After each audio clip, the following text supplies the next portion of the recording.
So welcome again to the Overseas Athlete Podcast. Today I'm delighted to bring Jori Davis on the podcast. Jori is a professional basketballer who's played in 9 countries, and she's also the founder of Wevolv, which we'll talk about a little bit later. Jori, good morning for me. I'm here in Australia. Good afternoon potentially for you. How are you? Yeah, I'm doing good and good morning. It's amazing the different time zones around the world, but nice to connect with you. You too, you too. I've got no doubt if you've played in 9 countries, you have a lot of valuable information and education to share.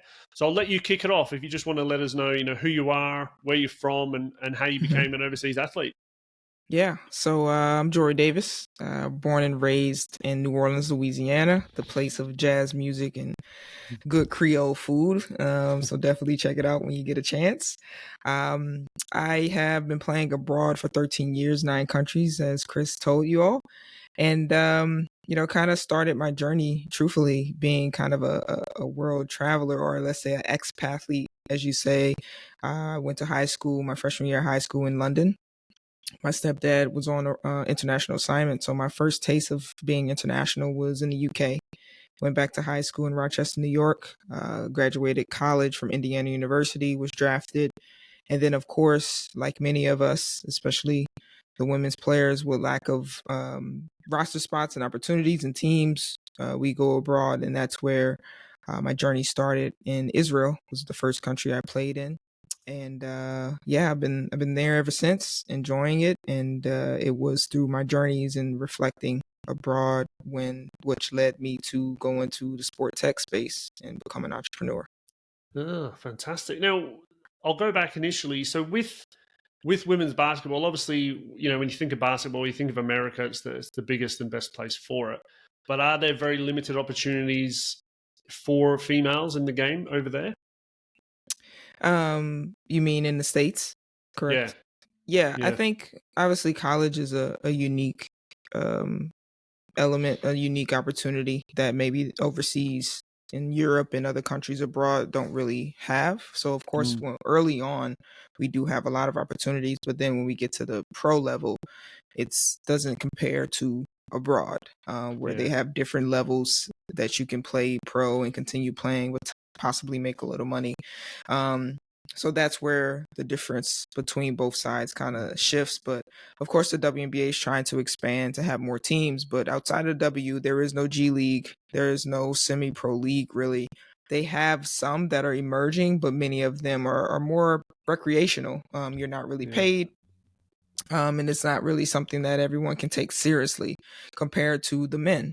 So Mm. for women, it's still something that is evolving, and they're trying their best to create more opportunities, but it's still a better opportunity for those that don't play in the W to go abroad. And is that then so? Because we have a lot of Australians, obviously, that go to college in America for lots of different sports. It's a great system. So it's a good place, obviously, to play basketball. But then once you've, say, finished that apprenticeship or you've got a good level, there's a lot more opportunity for you through Europe or elsewhere. Yeah, I think many European players, again from Australia as well, they're enjoying the opportunity to travel, to play, get Mm. education, of course. But most of all, I think sometimes the competition level, depending on where they can go and play, could be better than some of the lower leagues in their country. So if they Mm. feel they're not quite ready to go sit the bench in the top league in Spain or Australia, they would prefer to go play, continue developing in America. And so I think it is a great opportunity for some players. Of course, there is no one way or one right way to do it. Mm. For some, it's better to stay home. For some, it's better to travel. But again, I think both options are great depending on the player and their journey. And how did your first move come about then? Israel obviously would probably be a difficult country, to go to. How did you find it? How did you find firstly the opportunity, and then how old were you, and how did you find the transition from obviously life in the US to life in Israel? Yeah, I was, I think, 21, 22. Once I was preparing to leave to go and play in Israel. Of course, I found the opportunity through my agent that I had at the time. Um, she had a number of players that she had signed, different Americans that were already going to Israel every year. And so that was the opportunity she sent my way. I had one option, and it was Israel. So, of course, I mean, I took it because Yeah. I didn't know anything else. Um, and of course, it was very different. I loved it, by the way. I really enjoyed Israel. It's a vibrant place, beautiful water, beautiful beaches, good food. So I enjoyed it, but of course, it was very different. Their culture is different. Of course, everything's a little smaller wherever you go abroad compared to America. So the pace and the size of things when things close was kind of a culture shock. I wasn't prepared. I did have a card that I was using, and for some reason, I don't know why I didn't think of this. Now that I'm older, I know, like, how didn't you do that? But I went to use my card and it was like, boop, the bank had totally shut it down because I didn't prepare for that. So there were a lot of things as far as how to deal with currency, how to navigate driving when everything is in Hebrew, all the street signs. So it was kind of like a guessing game of remembering street by street exactly how to get home and not veering from that at all. So it was interesting, sometimes scary, because of course you're still in Israel and making sure you know what areas to go in and whatnot. But all in all, it was a very fun time and a time of major growth for me. I think that probably, like, you touched on a few things there that I'll pick up on, but I think initially, like, I think it might come down to the person you are as well. Like, some people could go there and just completely freak out and need to go home pretty quickly, and others, like yourself, obviously take it as like an opportunity to grow and learn and just embrace it and make the most of it.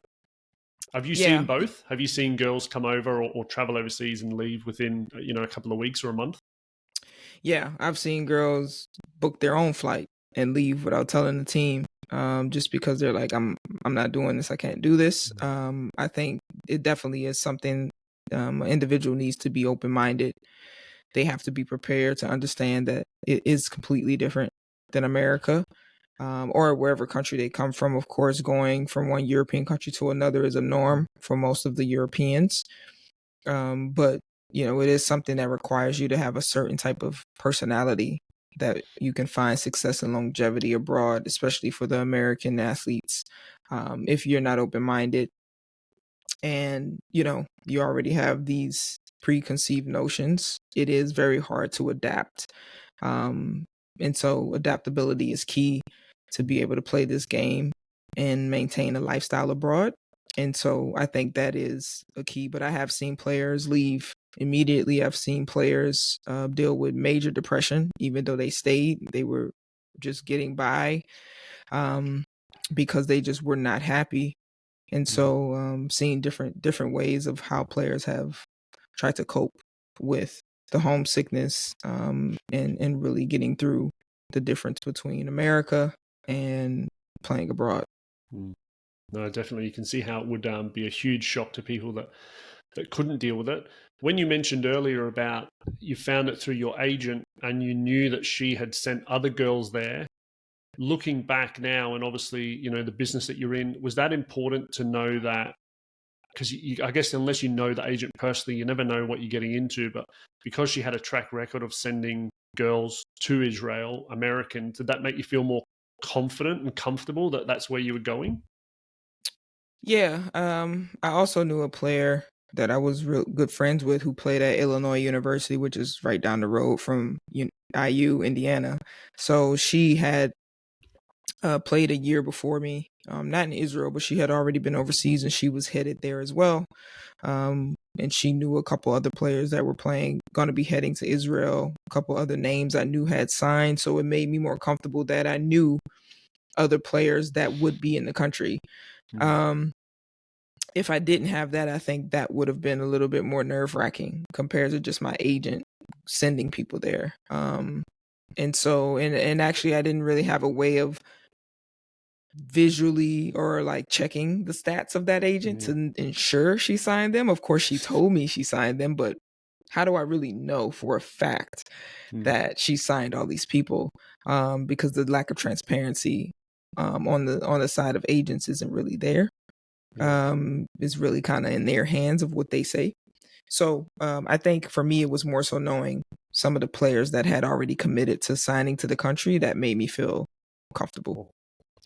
And did you find that you had either through the agent or the team or the club that you went to, like, I guess, a support network or people you could speak to help you, whether it be with like that, making sure you get paid, making sure the accommodation's right? Is that something you would do through your agent or through the club, or is that just sort of vary from club to club, country to country? It varies from club to club. I would say across the board, there's not much support in that regard. Sometimes you'll have a manager from the women's side, of course, that will go above and beyond, but they will let you know that it's above their pay grade because many of them are underpaid for the amount of care that they might choose to invest in the players because they're understanding or just because they're good people. And I've come across those managers of clubs where they do try to go above and beyond to really just help you adapt and adjust. But the agent, most times, especially for Americans, are back in America. Yeah. So they're not there with you. They're not going through what you go through every day. If something's wrong, if the Wi-Fi is broken, quite frankly, they can hear you complain, but there's nothing they really can do. You're there now, and it's kind of up to you to figure it out. And so I'd say there's not a strong support system. Okay. Again, that's where being adaptable, resourceful, and having the right mindset comes in handy to have a long career playing abroad as an American athlete. And did you also find one thing you mentioned with the agent and the deal that you were offered while you were in America? I'm assuming that might have happened. Was that delivered on? Like what you were promised in a way? Did you get everything you were expecting in regards to money, accommodation, those types of things? Yeah, I think that first contract, everything was delivered on, but you didn't know you don't know what the house will look like, what the room would look like, what the car will look like. You don't, you're kind of blind going in. So for me, there were things like I didn't know I would get paid in USD cash and then have to figure out how to get shekels for when I needed money while I was there. And then what do I do with my money? I didn't have a bank. No one went with me to the bank to open up an Israeli bank account to be able to send money. So it was those types of things were totally not taken care of. I had an agent and that was not taken care of. She didn't have any plan or lifestyle guide set for me, despite sending players over and over again to this country. So there were some things that I just was not prepared. Not that it breached the contract, but it wasn't clear that these things would be my responsibility. The housing, it said shared home, but it wasn't clear exactly what that shared home would look like and everything. So those are some of the things where, as you get older, you try to be very clear and ask more questions. But when you're a rookie and you have no idea what to do or how to advocate for yourself, all of your trust is in the agent. And obviously the agent doesn't really, care in some cases because they're just used to shuffling players, finalizing the deal, and used to players truthfully figuring it out. So they know regardless, you'll figure it out, not, without understanding that the mental health and everything, the stress that comes with having to do that is all put on the player. Yeah.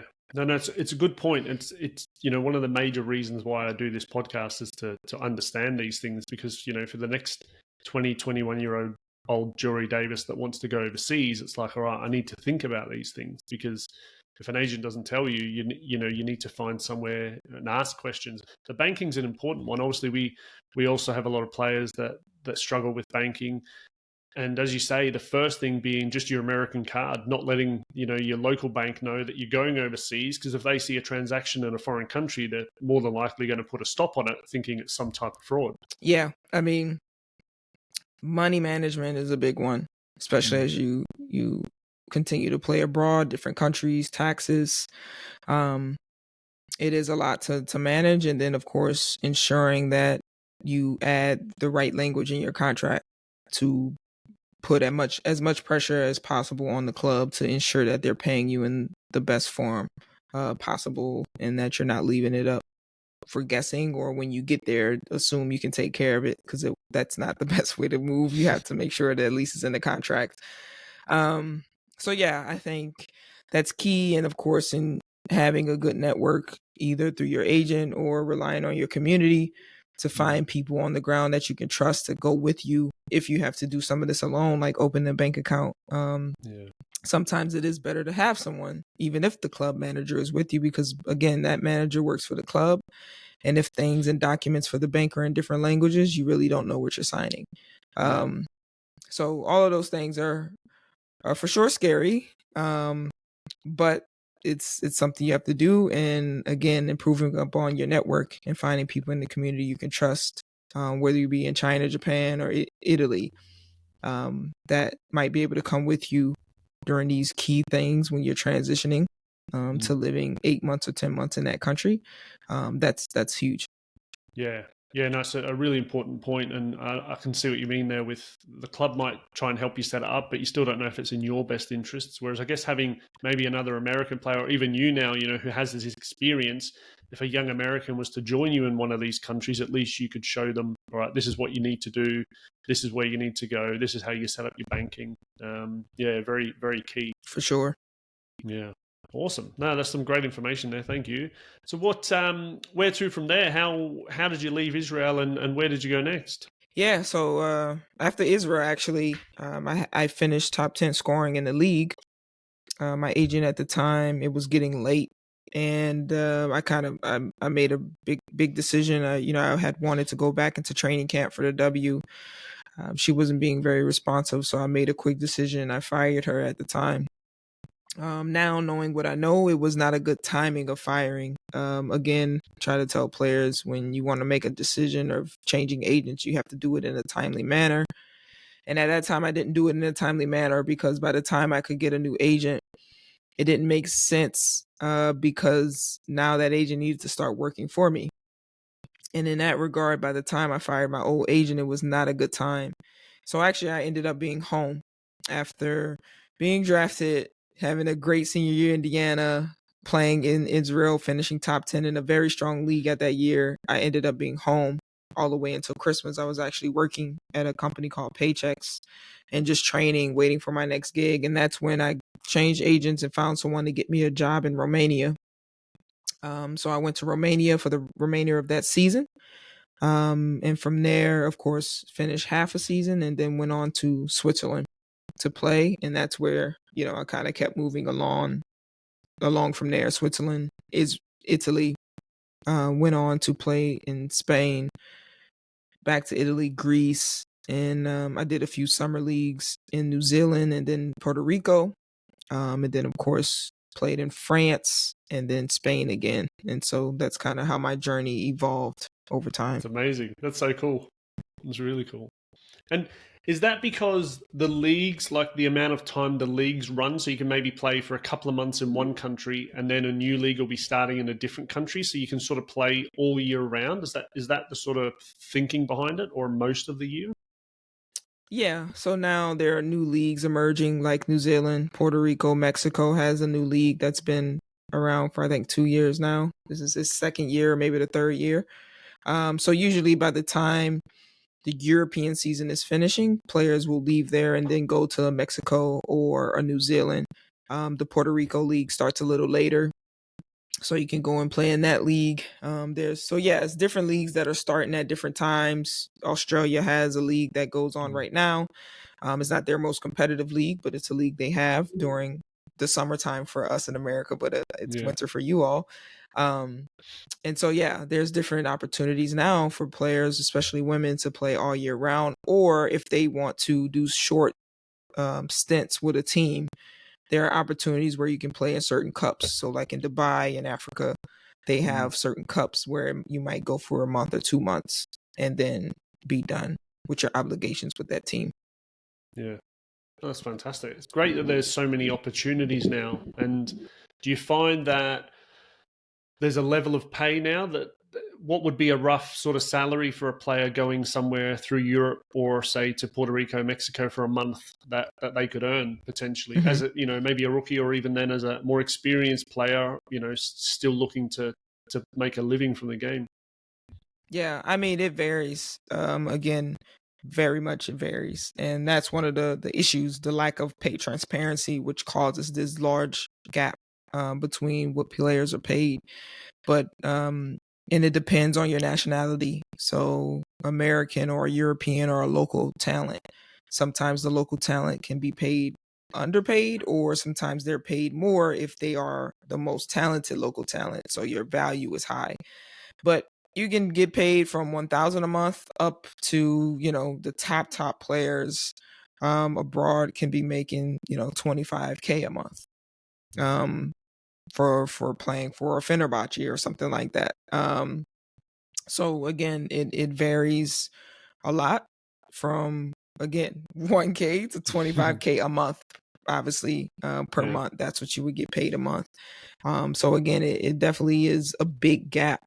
But I would say, usually if you're in those South American, so Mexico and etc., it's some players, it's like maybe 2.5 to 8K, 9K. That's the range when you go to South America per month.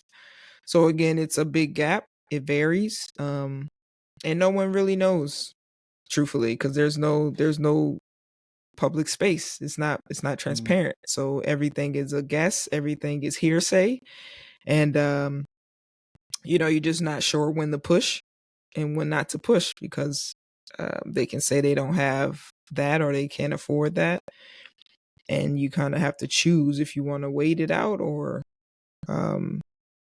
take what they say they can actually pay. And so that's the hard part when it comes to salaries, men or women, abroad outside of NBA, WNBA, as their salaries are obviously public. Yeah, less regulations, I can imagine, in a lot of small European countries and even South America. It's like this is what you're getting, and as you said before, you might get it in a brown paper bag and cash. You just don't know. Yeah, it's pretty. To say all of these federations are governed by FIBA, which is technically this professional governing body. To say that this is what is allowed, and trust me, there are a number of podcasts that players are saying this is what's happening, so they know it's going on. To realize that they're not doing anything to take action and change it in 2024 is beyond me. But certain countries are changing. Australia, of course, the women have a CBA there. They have their union, and some places, some federations are really doing a great job of shifting and being more transparent. But again, there's still a lot of work to do around Europe in general, and also in Asia. And just on that, with the Australian side and say the Players Union, being an American and a basketballer, as an overseas US athlete, do you have anything that you can sort of rely on from a support point of view? Or is it mainly down to you athletes and agents sort of working together? Pretty much like as an American, because we move so much state country to country, we don't really have a union. Now, some unions will say, okay, we welcome the American talent. We can become members of the union for that year. But some unions really aren't built for us. They're built for their local national team level talent. And so it leaves us kind of like there, but not really taken care of. And so there is no real entity. Some people have tried to start a union, but again, they run into the same issues that now we're trying to create rules and regulations for a group of people that are playing 1 year in Italy, 1 year in Spain, 1 year in France. And those rules and regulations are different in each country. So now what? So it's a big problem. The talent that goes abroad is growing.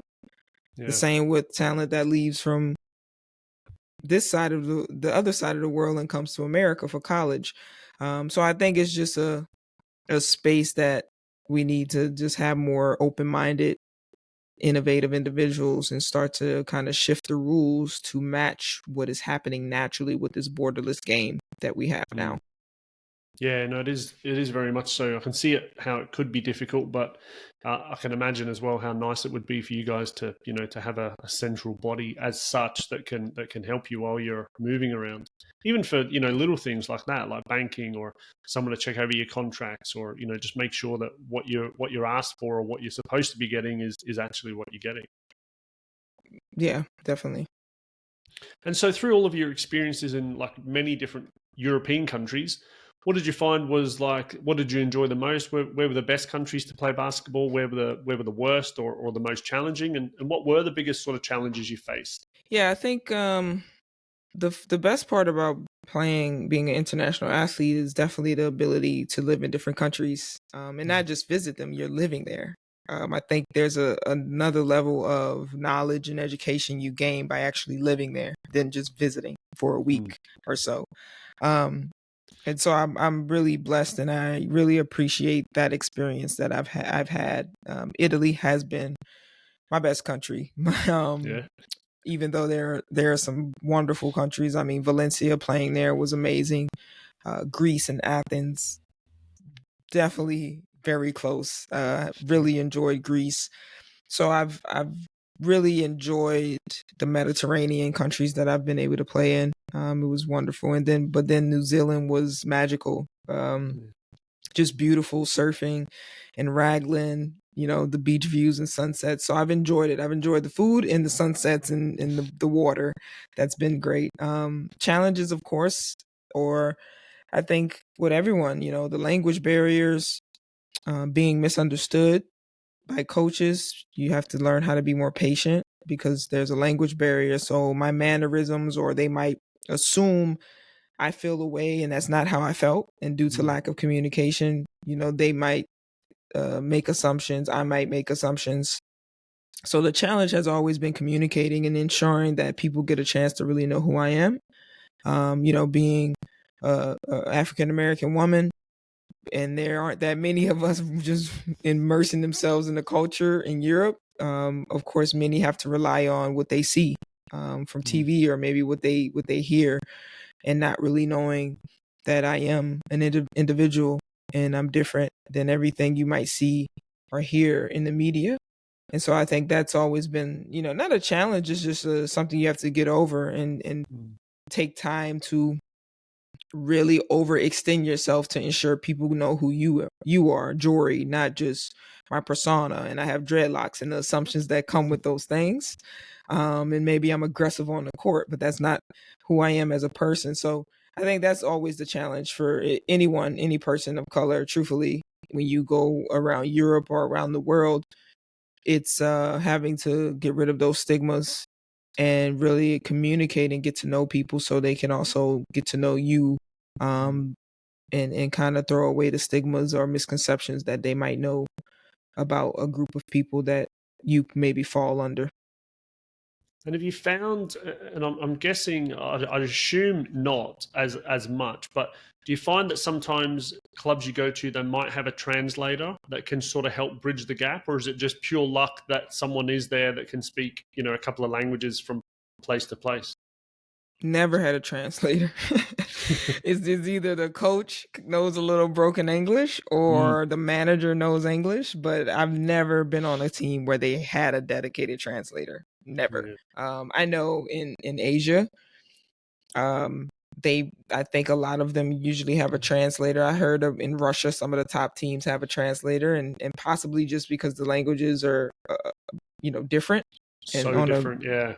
yeah, so they do different. that. But in Europe, never had a translator. Most times, as soon as you land, they're like, "Oh, you got to learn French. Oh, you got to learn Italian. Oh, you need to learn." I'm like, Excellent. that's it.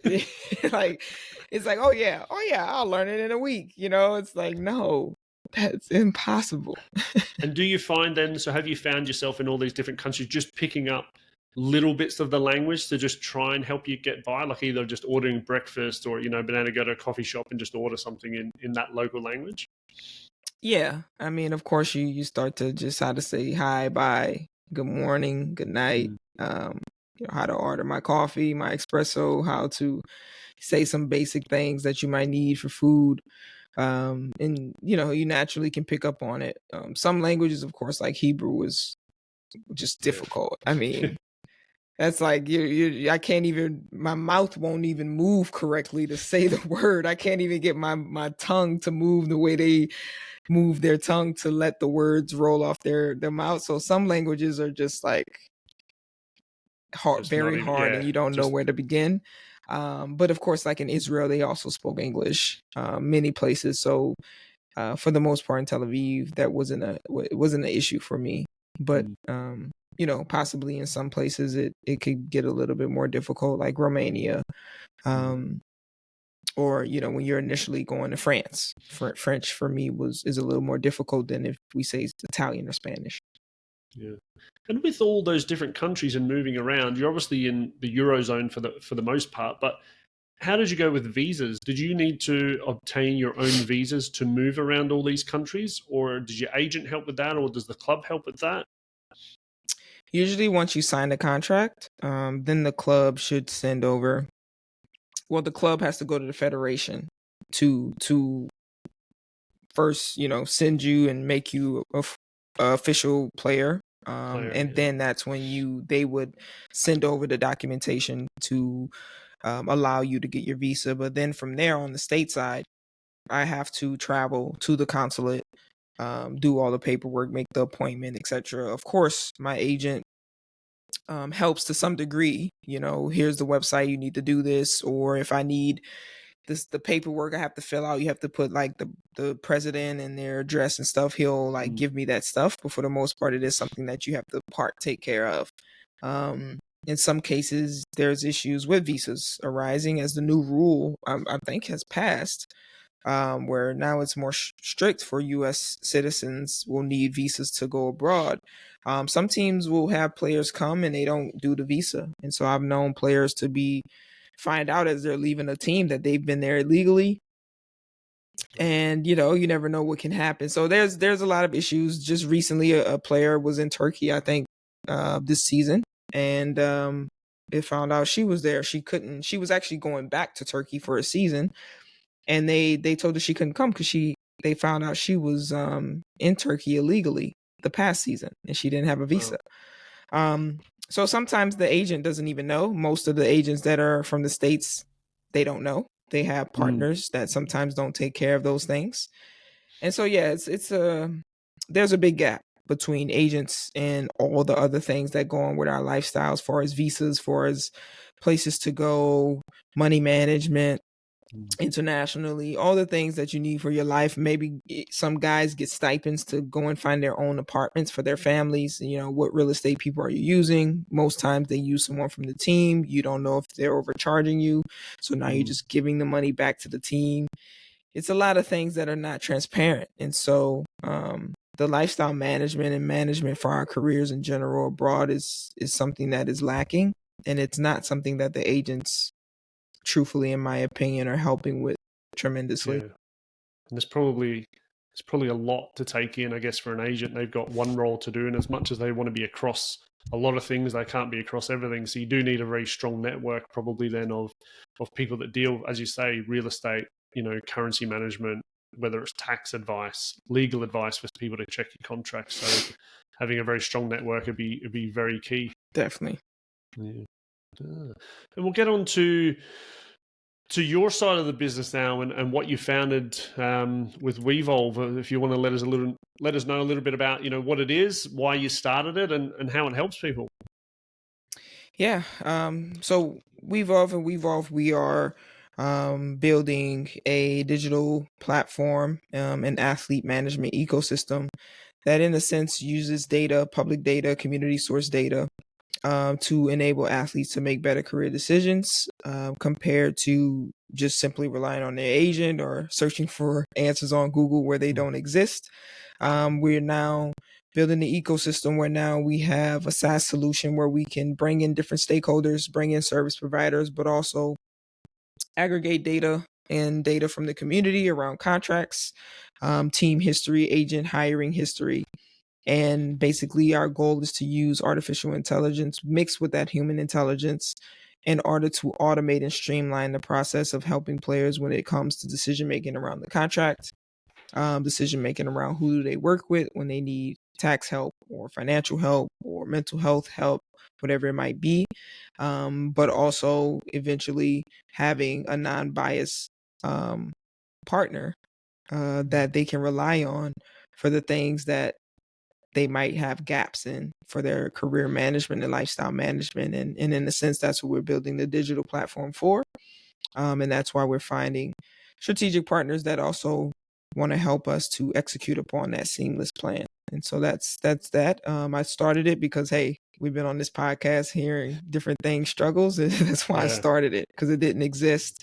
It was no hit at agents. Agents have a job. Of course, I felt they were getting 10%. With that 10%, that should cover some stuff to help us, but it wasn't. Their time was limited, especially with boutique agencies, and so they just couldn't provide the full service that they claimed to provide. And that's where I felt there was an opportunity to really create something, as AI, machine learning, etc. was growing, and that's why we created Wevolv. And how long has it been sort of up and running or in the works? So it's been 5 years since I initially sat down and started to think about the idea. I started more so with community, just reaching out to players, trying to have small group meetings, wanting to do retreats. And then, of course, over time, as my idea and resources evolved, that's where it became into the actual app, which is currently in App Store and Google Play. We have about 150 players on the platform right now. We have about 30 LOIs from service providers. Many of them are former athletes. Some of them are former NFL players, to former Olympians that have micro communities now that will be able to host their communities on Wevolv, that have all truthfully gone through some of the same pain points. Many of us, for so long, everyone assumes the agent is who manages everything for us, but that's not true. And it's showing to be not true for a lot of different sports. So, we're just quietly building our community to assemble and really start to shift how we access information, knowledge, which ultimately gives us leverage to make better decisions and more transparent decisions. I know it's a fantastic idea. It's, as I said, with this podcast, it's a bit the same. It's obviously not as far ahead as where you are, but it's for that reason.